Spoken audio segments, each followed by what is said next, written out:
attacked by different, especially right-wing companies, CEOs who are close to the right-wing spectrum of the US. I'm not talking about the present times, I'm talking about 2 years ago, right, before the elections. But some of these right-wing oriented companies accused him of diminishing their competitiveness, saying you are a traitor to American companies. Because, you have one, okay. I'm aware of his being attacked, but I was not aware of the reasons of who was, yeah, right. He was really suffering from these attacks because they ended up being personal attacks, right?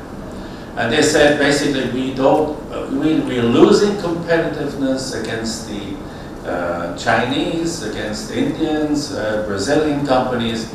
We cannot afford to spend more money doing things that do not immediately have a return on investment. So forget about ESG, forget about CSR. We do business for business and for our stakeholders. Shareholders. Shareholders, yeah, not stakeholders. So that discussion was 2 years ago, and it continues in Europe too. Right? The European Union, from my point of view, has been quite progressive. They have come up with new directives which make sense, right? To protect the environment, why not? We're on the same planet, and if the whole thing goes down, we go with it, we go down with it. And also responsible business conduct. But now also some companies raised concerns that it would reduce the competitiveness of European companies, and hence it shouldn't be too tough. They're not yet saying should scrap it, but they soften a little bit the requirements from companies. But at least these directives exist. So next one, synergies at the meso level. Once you are together as a sector, I think then it will also become more easy to have a discussion with the government about what should be done and how much maybe resources could the government make available for the transport sector, banking sector, food sector. As a collective, as a group, you could be a better interlocutor with the government. Finally, SDGs, in terms of trade-offs, I said that before already. We follow very closely the SDGs at the UN and countries. It's clear, it's impossible to do 17 goals at the same time. Hence, countries should have a discussion. What's the most important that should be done? How are we going to do it, and which of the 17 goals link to what you want to do strategically speaking for the country? That's then the discussion, and how in that sense the government should pick which of the goals to focus on now and which ones could be done a bit later. And there are synergies then for, I think it will improve also discussions between the government and the private sector if such a cross-sector voice exists that talks to the government so that two sides together could agree where they're heading and what should be done for the future. Now, additional opportunities, and I hope maybe this will be of interest to you. I mentioned it already. India will present in July in New York. Has anybody by accident maybe been at this meeting? It's called the High-Level Political Forum. As I mentioned before, about 40 countries present. You have, imagine a big, large room. The delegation of the countries come up on the podium and present. Then in the vicinity, in the audience, you have all the other countries. They respond. First come the friends of India, who will make positive statements. then come the lesser friends who raise a little diplomatically, a little bit of a critical voice, and then come the NGOs.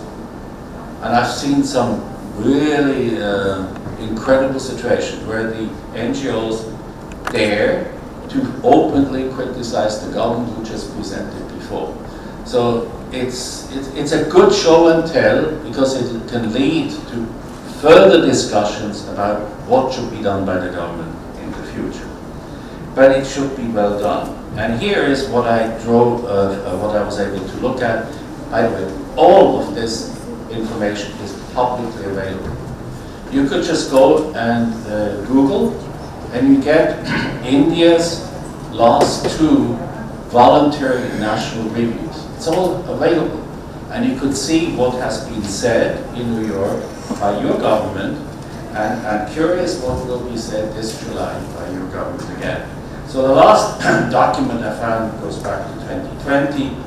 Here it shows what has been done, what's in the report. And now I'm emphasizing here what pertains to companies about social inclusion, financial inclusion of Indians or Indian public, and the national unique identity numbers that have been more, in that sense, Indians being covered by getting an identity. Now, it's a well-presented document that I'm showing you here. The link will be made available to you also if you don't know it. It's excellent visualizations, and here you see the main points highlighted when it comes to 16. 16 means peace, justice, and institutions. Lisha already mentioned that just before. And you see here the results, 3 highlighted by your government as accomplishments. And definitely, these are accomplishments. But SDG 16 has 24 indicators, and only 3 have been used in your government's presentation. Now, normally, when it comes to governments presenting, it's natural they will highlight what's positive. In a way, you could say they want to be re-elected, or they want to be shown as having done a good job. Hence, what is not so brilliant is simply either reduced to a small diplomatic wording or omitted. And here is a classic case, which is an important SDG 16, the functioning of institutions being non-discriminatory, inclusive, and so on. That doesn't exist in the text. But here, also, business can contribute, because if an institution like the government functions well, all of you will be more taken seriously, and normally your voice will be heard. So here are the reporting requirements for the SDGs. First one, voluntary national review. That's countries report. Then comes, and this is new, voluntary sub-national reviews. For you here, it will be states. That your states take it on themselves to report what's happening. I mean, I'm familiar only with Karnataka and Kerala. They would report what they have been doing so far. You also have at the bottom voluntary local review. This, ladies and gentlemen, I hope will show more participation of Indian cities. It's about cities. When Mr. Trump had his first presidency, he also took the US out of the SDG, the 2030 agenda. Immediately, the response of major cities in America was to say, no, we're not leaving this. This is important. We need to plan, we need to be inclusive. Hence, New York, Boston, Chicago, LA, they with other countries, cities said, we are going to continue. and we will report what we are doing. And if you also, that's all publicly available, where you could see what the different cities have so far been able to do, and the reports you can compare. And here the third one, that's where we are very active at the moment, and that's why we had our third panel at the conference in New Delhi 3 weeks ago, and in Cairo last November. Metropolitan review. Metropolitan means larger than a city. The OECD defines it as 1.5 million or more. Now you have already mega cities, and the whole world is, according to the trends of in terms of demographics, in about 2050, the majority of the world's population will live in cities. Now that means an enormous challenge. Infrastructure, how to feed people who flock into cities, how to deal with slums, poverty, transportation, education, and of course the role here for businesses is enormous to participate in making these bigger cities, metropolitan or mega cities, livable and interesting to be, because it could also be a great place to learn and to exchange. So unfortunately, it's only Bhopal of India who's presented once a voluntary local review. I don't know why the other cities have not taken the courage to go through the process, but maybe we can discuss this later on. There are other metrics. First one I mentioned, voluntary local reviews, only one city. The Happy City Index, Bengaluru and Chennai figure on that list of 250. Maybe in the future there will be more Indian cities who will figure there as well. The BRICS countries have also been reviewed, and you see where India stands and where the other countries figure. So concluding, I would say our presentation today could group it together conceptually at looking at micro level CSR, meaning what do you do as a business in terms of CSR, and the plus and the minus and so on.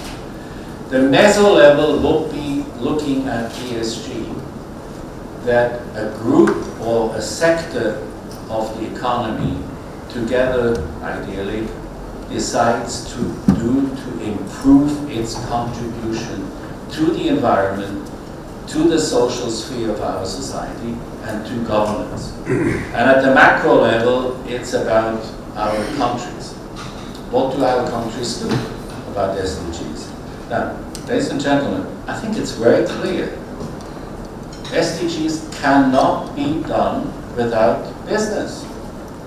Governments can have multiple decrees and regulations and whatever.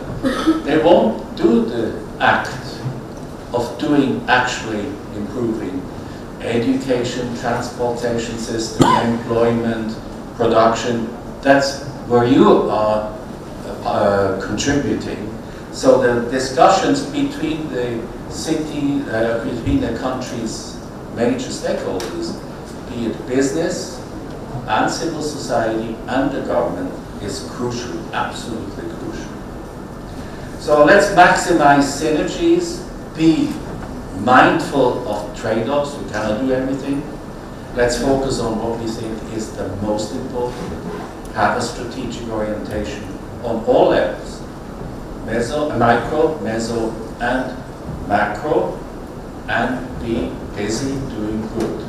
Thank you very much.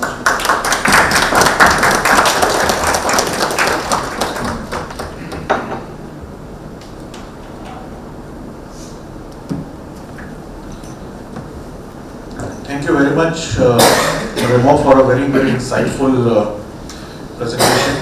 I can see we are running late, but we have so much wealth of knowledge in this room, and we have touched upon various topics, both macro, micro, meso, and I would say global global best practices and how global integration can happen. I would say instead of PPP, public-private partnership, we can also look at private-private partnership, which is very, very important, which is not happening so much, but at National CSR Network, we are trying to do it. I would first start from this corner. Our dear friend Mr. Neeraj is running a little late, so we'll request him to share a few insights, introduce himself, share a few insights about ESG. There are opportunities in ESG, but there are challenges as well, and that is the beauty of it. Challenges and opportunities. So how we can integrate, how we can fight these challenges, and how we can have a more holistic integration of ESG and CSR. Thank you for the opportunity, and I have to pick my son. So my wife is not at home, so that is why I requested for the same. So thank you for that. So my name is Neeraj Mehra. I work for an IT services firm called Infogame. We are a 5,500 employee organization, purely into software services, and I am myself learning while I lead the CSR for my entire organization globally, and we heavily invest in towards social impact. And we as an organization are also working a lot towards ESG as well. But I'm learning, as I said, I'm a student on this area as well, and I'm happy to be here. We as an organization, purely towards social impact, focus on education and nutrition. While it's a law in India, and that's why we get covered on that area as well. And we also tend to get challenged as to what is the real impact that is getting created by our management of the spending that we are doing. So it is obviously about the business as well, while we want to comply with the law. And one of the areas that I personally face as a challenge is that how do I encourage more and more people to participate in this entire agenda. Interestingly, and that was also spoken about by the distinguished guest as well, that our customers are also forcing us to become carbon neutral.